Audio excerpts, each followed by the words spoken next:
siya ang nag-authorize ato, nagpasuot ato, then he should answer for that. So that's why I'm asking the DILG, since ang PNP is under the DILG, so I'm asking the DILG, we are asking the DILG to investigate this matter and to take action if necessary.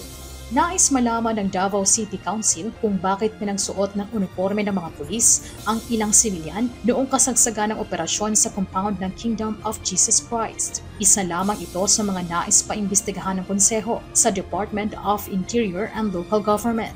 Ayon kay Councilor Jesus Susubrado, malinaw na paglabag sa batas ang ginawang ito ni Brigadier General Nicolas Torre III na siyang nanguna sa isinagawang paghahanap kay Apollo Kibuloy. Una nang inamin ni General Torre sa Senate hearing noong September 6 na pinayagan niya ang pagsusuot ng PNP uniform ng ilang sibilyan na tumutulong umano para matagpuan ang nagtatagong KOJC leader.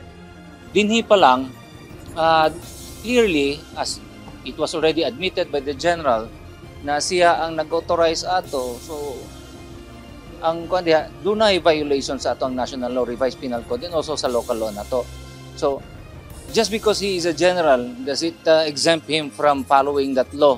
Binigyang diin din ni Councilor Susubrado na hindi basta ginagamit ang uniforme ng PNP dahil simbolo ito ng otoridad, disiplina at tiwala ng publiko. Samantala, hindi na rin kailangang ideklara na persona non grata sa General Torre sa Davao dahil tapos na ang operasyon. Ang kailangan aniya ay ang pagsagot ni Torre sa mga naging paglabag sa 16 na araw na KOJC operations sa Davao.